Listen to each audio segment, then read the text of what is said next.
Hello students, I hope you all are safe and fine. और आपकी जो RMU की प्रिपरेशन है वो अच्छी चल रही होगी। तो उसी प्रिपरेशन को बूस्ट करने के लिए मैं आज एक और प्रॉब्लम लेके आया हूँ जो कि फिर से रिकरेंस रिलेशन से है। आपको ऐसा लगता होगा ना, मैं लगातार क्यों ही 3 या 4 लेक्चर बना रहा हूँ रिकरेंस रिलेशन के ऊपर। बट अगर मैं अलग अलग टॉपिक से मैं प्रॉब्लम उठा के बनाऊंगा ना, लाइक पहले मैंने कल एक प्रॉब्लम बनाया नंबर थ्योरी से, आज एक मैंने आपको दिया रिकरेंस रिलेशन से, कल ज्योमेट्री से।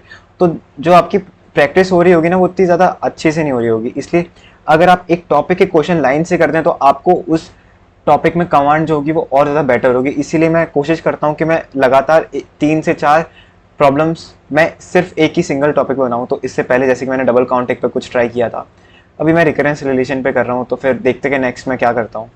तो इसलिए जो आज का प्रॉब्लम है वो भी रिकरेंस रिलेशन से ही है, और ये IMO 1979 से प्रॉब्लम है। तो आई होप आपको ये प्रॉब्लम पसंद आएगा। So let's start the solution now. अगर किसी को ये प्रॉब्लम बिना हिंट के ट्राई करना है तो वीडियो को यहाँ पे पॉज कर सकता है और उसके बाद खुद से आराम से ट्राई कर सकते हैं इस प्रॉब्लम को। अदरवाइज हम देखते हैं कि इस प्रॉब्लम को सॉल्यूशन कैसा है। Let A and E be opposite vertices of a regular octagon. तो सबसे पहले हम एक ऑक्टागन ड्रॉ करते हैं यहाँ पे। थोड़ा मेरी थोड़ी ड्राइंग ख़राब है तो एडजस्ट कर लेना उसके हिसाब से। तो आई होप ये आपको रेगुलर ऑक्टागन जैसा लग रहा हो। इसकी जो अपोजिट वर्टाइसेस हैं वो है ई और ए। ये होगा A B C D E F G H.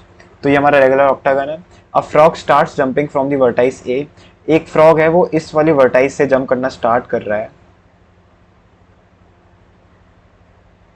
इस तरीके से, मतलब उसकी जो मूवमेंट है वो रैंडम है। And from any vertex except E of the octagon it can jump to either of the adjacent vertices. मतलब अगर जो फ्रॉग वो ए पे है वो बी पे भी जा सकता है और वो एच पे भी जा सकता है। और अगर फ्रॉग बी के ऊपर है तो बी से सी पे जा सकता है और बी से ए के पास वापस जा सकता है। तो इस तरीके की उसकी मूवमेंट्स हैं। और when it reaches the vertex E, जो अब जब वो वर्टाइस ई पे जाके पहुंच जाता है तो वह जो फ्रॉग है वो स्टॉप हो जाता है वहां पे। So let E N be the number of path of exactly N jumps that start at A and end at E. तो मतलब जो ई एन है वो क्या है, नंबर ऑफ पाथ जो ए पे स्टार्ट हो रहे हैं और ई पे जाके फिनिश हो रहे हैं, और वो टोटल एन लेंथ के हैं। ओके, तो हम ई एन को काउंट करने का ट्राई करेंगे कुछ रिकरेंस रिलेशन फॉर्म करके। ओके, तो आइए हम इस प्रॉब्लम को ट्राई करते हैं। तो सबसे पहले मैं इसको थोड़ा सेट्स में डिवाइड कर देता हूँ, इन चीज़ों को। तो इसे कह लेता हूँ मैं ई एन, जो कि डिफाइंड है ऑलरेडी। ई एन क्या होगा, number total paths, total N length paths starting from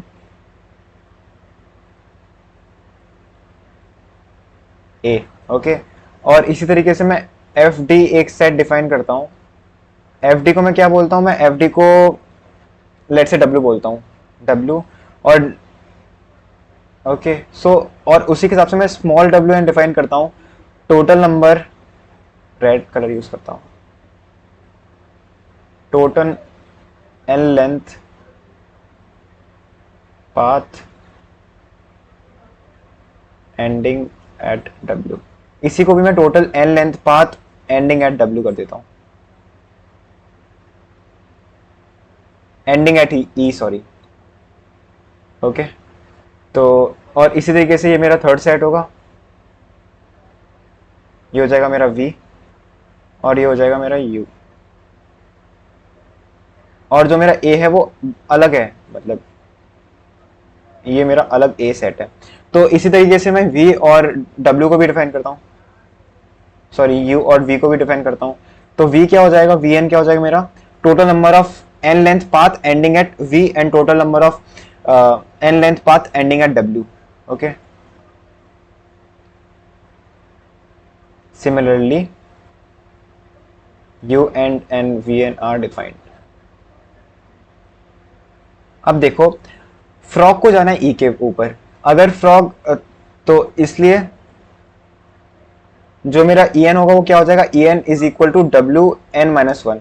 अगर फ्रॉग एन स्टेप पे ई के ऊपर है तो एन माइनस वन स्टेप पे एफ के ऊपर होगा या फिर डब्ल्यू के ऊपर होगा, सॉरी एफ या फिर डी के ऊपर होगा, तो ये सेट हो जाएगा डब्ल्यू एन। ओके, तो जो डब्ल्यू एन है वो किसकी इक्वल होगा, वो होगा v of n minus to या फिर e of n minus to. Sorry sorry sorry, सिर्फ v of n minus one. क्यों? क्योंकि जो फ्रॉग होगा वो एक स्टेप पहले v के ऊपर होगा, अगर वो एक स्टेप पहले e के ऊपर होगा तो वो पीछे नहीं आएगा ना लौट के। तो w of n minus one क्या हो गया, v of n minus two. अब देखो v of n minus to क्या है, v of n minus to क्या हो सकता है, वो तो या तो हो सकता है u of n minus three या फिर हो सकता है w of n minus three. मतलब कि वो एक स्टेप पहले w के ऊपर भी हो सकता है और एक स्टेप पहले u के ऊपर भी हो सकता है। ओके, आई मीन टू से पाथ उसे कुछ इस तरीके से चल रहा होगा, e के ऊपर है, e से पहले w के ऊपर है, w से पहले v के ऊपर है, v से पहले u और w दोनों के ऊपर हो सकता है वो। ये nth स्टेप पे, ये n माइनस वन स्टेप पे, ये n माइनस टू स्टेप पे, ये n माइनस थर्ड स्टेप पे, इस तरीके से। ओके, इसी तरीके से जो un होगा वो un क्या हो जाएगा, un will be equal to v of n minus one plus a of n minus one. Okay, मैं an को भी ये डिफाइन कर रहा हूं, path ending at a। I hope आपको ये जो यहाँ पे मैंने लिखा हुआ है थोड़ा क्लियरली समझ में आ रहा होगा इस वाली चीज के अंदर। शायद वो मेरे फ्रेम के अंदर अभी छुप गया हो तो आप अभी देख सकते हैं इस चीज को। तो सिमिलरली मैं an को भी डिफाइन करता हूँ, an is equal to n length path ending at a। Okay, तो अब जो मेरा an होगा वो किस चीज की इक्वल होगा, an जो होगा मेरा 2 times of un minus one होगा। क्यों? क्योंकि अगर वो फ्रॉग a के ऊपर है तो उससे एक स्टेप पहले तो u के ऊपर ही हो सकता है ना वो, मतलब v के अंदर तो नहीं हो सकता ना, क्योंकि v से u और जो v है वो एडजेसेंट नहीं है एक दूसरे के, इसलिए। ओके, तो ये यहाँ पे दिस इज a। तो जो an होगा वो क्या होगा, वो 2 टाइम्स ऑफ un हो जाएगा। अब मैं क्या करूंगा, मैं यहाँ पे कुछ कुछ सब्स्टिट्यूशंस करके मैं जो रिकरेंस रिलेशन है वो मेरा सिर्फ मैं e के टर्म्स में लाना चाहता हूँ। क्यों क्यों e के टर्म्स में क्यों लाना चाहता हूँ, क्योंकि मेरे को इनिशियली ई एन ही फाइंड करना था इस जगह पे। ओके, तो यहाँ पे देखो कि जो ए एन है वो 2 टाइम्स ऑफ यू एन मैं रिप्लेस कर सकता हूँ। यहाँ पे मैं इसको यहाँ पे, अब देखो यू एन मेरा क्या हो जाएगा, U N is equal to V of N minus one plus A of N minus one क्या हो जाएगा, यहाँ से आएगा A of N minus one is equal to 2 times of U N minus two. Okay, तो यहाँ मैंने कुछ नहीं किया, यहाँ पे मैंने n को सिर्फ n माइनस वन से रिप्लेस कर दिया है। This is equal to u of n minus two, ये v है, this one is v and this one is v। Okay, तो मेरे पास यहाँ पे un की वैल्यू आ गई, un is equal to v of n minus one plus 2 times of un minus two. अब मैं यहाँ से, अब पहली इक्वेशन में मेरे को क्या दिया हुआ है सबसे, अब यहाँ पे मैं v of n minus one को क्या सब्स्टिट्यूट कर सकता हूँ, v of n minus one को यहाँ पे मैं e of n plus one substitute कर सकता हूँ, और ये 2 times of u n minus two, this is equal to u n। Okay, अब ये देखो कि जो e n है इस वाली जगह से, जो e n है that is equal to u of n minus three plus w of n minus three. अब यहां से मैं यू एन की वैल्यू ला सकता हूं, सॉरी सबसे पहले मैं क्या कोशिश करूंगा, यहाँ पे मैं डब्ल्यू एन को सब्स्टिट्यूट करूं। अब यहाँ पे W of N minus one is equal to E of N है, तो यहाँ पे W of N minus three क्या हो जाएगा, E of N minus two, तो यहाँ पे मैं E of N minus two लिख सकता हूँ। ओके, तो यहाँ से मेरा क्या गया, E N minus E of N minus two is equal to U of N minus three. अब मैं यहाँ पे जब एन को एन प्लस थ्री से रिप्लेस करूंगा तो मेरे पास आएगा E of N plus three minus E of N plus one is equal to U N. Okay, तो ये आ गया। अब यहाँ पे मैं यू एन की वैल्यू इस वाली इक्वेशन में पुट कर दूंगा। ओके, तो यू एन मेरा क्या हो जाएगा, सॉरी ये हो जाएगा E of N plus three minus E of N plus one that is equal to E of N plus one plus 2 times of u of n minus 2। अब मैं क्या करूंगा, अब मैं वापस यहाँ पे n की वैल्यू n माइनस 2 सब्स्टिट्यूट करके देखता हूँ कि क्या आता है। तो यहाँ से आ गया u of n minus 2 is equal to minus of e n minus 2 plus 1। ये क्या हो गया n माइनस 1। इस तरीके से क्या हो जाएगा n प्लस 1। ओके, तो u ऑफ n माइनस 2 की वैल्यू क्या आ गई, e of n plus 1 minus e of n minus 1। हमारा रिकरेंस रिलेशन बन जाएगा e of n plus 3 minus e of n plus 1 that is equal to e n plus 1 plus 2 times of e n plus 1 minus of 2 times of e n minus 1 that is equal to, sorry, अब मैं सारी की सारी terms को उस side लेके जाता हूँ। ये बन जाएगा मेरा e of n plus 3 minus 4 times of e of n plus 1 plus 2 times of e of n minus 1 that is equal to 0। तो ये मेरे रिकरेंस रिलेशन बन गया। मैं एक बार सारी की सारी आपको स्टेप्स वापस से क्लैरिफाई कर देता हूँ कि मैंने कैसे कैसे अप्रोच किया। सबसे पहले मैंने यहाँ पे e ऑफ n डिफाइन किया। e ऑफ n क्या, total number of n length path ending eight e। w n को मैंने डिफाइन किया total number of n length path ending eight w। उसी तरीके से w n क्या हो जाएगा, n माइनस 1 क्या हो जाएगा, total n minus 1 length path ending eight w। Okay, और w ऑफ n माइनस 2 क्या हो जाएगा, total n minus 2 length path ending eight w। Okay, इस तरीके से डिफाइंड है। सिमिलरली मैंने vn को डिफाइन किया।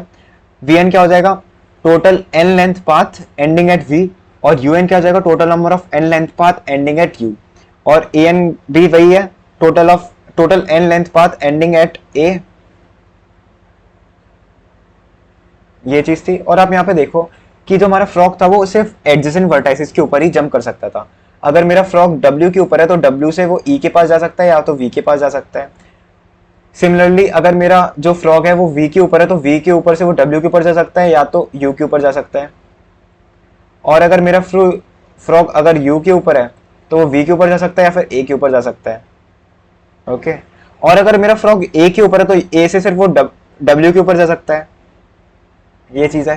तो यहां से जो मेरा En आया वो क्या है, W ऑफ n माइनस 1। अगर वो nth स्टेप पे अगर फ्रॉग E के ऊपर है तो उससे एक स्टेप पहले वो एडजेसेंट वाले वर्टाइस के ऊपर होगा, मतलब वो W के अंदर होना चाहिए फ्रॉग। सिमिलरली उससे एक स्टेप पहले वो V के अंदर होना चाहिए।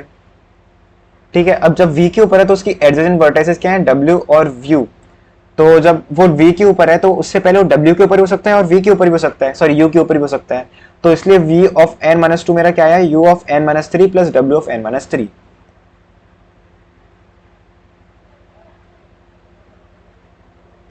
तो अब un क्या है मेरा, un आया v of n minus 2 plus a of n minus 2, क्योंकि उसकी जो एडजेसेंट वर्टाइसेस हैं वो है मेरी v और a, इसलिए। अब बट यहाँ पे देखो कि जो a के एडजेसेंट वर्टाइस है वो सिर्फ u है, तो जो मेरा an होगा वो 2 टाइम्स ऑफ un हो जाएगा। क्यों, क्योंकि वो अगर कोई अगर अब जब वो फ्रॉग a के ऊपर है तो उससे पहले या तो h के ऊपर होगा, h के ऊपर है तो उसके कितने पार्ट्स हो सकते हैं, u of n minus 1। b के ऊपर होगा तो कितने पार्ट्स होंगे, u ऑफ n माइनस 1 यहाँ पे भी। तो जो an हो जाएगा वो क्या हो जाएगा, 2 times of u of n minus 1। और फिर मैंने यहाँ पे कुछ सब्स्टिट्यूशंस किए और मैंने यहाँ पे क्या किया, मैंने सारे वेरिएबल्स को एलिमिनेट करके सिर्फ en के टर्म्स में मैंने अपना रिकरेंस रिलेशन लाने की कोशिश की, क्योंकि मुझे एंड में सिर्फ en ही फाइंड करना है। ओके, ये मेरा en के टर्म्स में रिकरेंस रिलेशन है, तो इसकी कैरेक्टरिस्टिक इक्वेशन क्या बनेगी, एक्स स्क्वायर, मैं रेड से लिखता हूँ यहाँ पे, मेरी कैरेक्टरिस्टिक इक्वेशन बनेगी X square minus 4 of X plus 2 that is equal to 0। इसके रूट्स क्या हो जाएंगे, मेरा x की वैल्यू आएगी minus B plus minus under root of B square minus 4ac upon 2a that is equal to 2 plus minus root 2। तो मेरे यहाँ पे डिस्टिंक्ट रूट्स हैं, तो यहाँ पे जो मेरा e ऑफ n होगा वो क्या हो जाएगा, a into 2 plus root 2 to the power n plus b into 2 minus root 2 to the power n। अब यहाँ पे जो मेरा रिकरेंस रिलेशन है वो आया e n is equal to a into 2 plus root 2 to the power n plus b into 2 minus root 2 to the power n। अब यहाँ पे मुझे a और b की वैल्यू फाइंड करने के लिए मेरे पास दो वेरिएबल्स होनी चाहिए, सॉरी 2 इक्वेशंस होनी चाहिए। e मतलब मेरे पास e n की दो वैल्यूज होनी चाहिए, मतलब e2 e3 e4, इनमें से कोई वैल्यूज होनी चाहिए। अब यहाँ पे मैं e2 की वैल्यू फाइंड करने की कोशिश करता हूँ कि e2 क्या होने वाला है। अब यहाँ पे आप देखो कि जब मैं n की वैल्यू 2 रखूंगा तो जो मेरा E2 होगा वो क्या होगा, 0 होने वाला है। क्यों? क्योंकि फ्रॉग कभी 2 स्टेप में A से E तक पहुंच ही नहीं पाएगा, तो E2 की लेंथ 0 हो जाएगी। जब n की वैल्यू 4 रखूंगा तो E4 होगा वो क्या हो जाएगा, 2 हो जाएगा। क्यों? जो फ्रॉग होगा वो एक तो इस साइड से E के पास पहुंच सकता है और दूसरा इस साइड से E के पास पहुंच सकता है, तो वो दो पाथ हो जाएंगे। सो जो E2 हो जाएगा वो हो जाएगा 0 और जो E4 होगा वो हो जाएगा 2। जब मैं यहाँ पे E2 इज इक्वल टू 0 रखूंगा और E4 इज इक्वल टू 2 रखूंगा, तो यहाँ पे मेरे पास A और B की वैल्यू आएंगी। तो वो वैल्यूज होने वाली है A is equal to 1/√2 into 2 plus √2, और सिमिलरली जो B की वैल्यू होने वाली है वो क्या होने वाली है, 1/√2 इंटू 2 माइनस √2। ओके, ये मेरी A और B की वैल्यूज होने वाली है। तो मेरा जो En होगा वो क्या हो जाएगा, En will be equal to 1/√2 into 2 plus √2 into 2 plus √2 to the power n, plus B की वैल्यू नेगेटिव है, यहाँ पे ये माइनस है, ये हो जाएगा मेरा -√2 into 2 minus √2 into 2 minus √2 to the power n।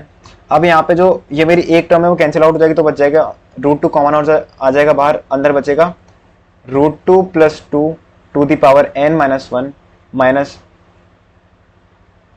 2 minus √2 to the power n minus 1। तो जो मेरा En है वो ये आ गया, और मुझे यही फाइंड करना था इनिशियली, यहाँ पे दिया हुआ है।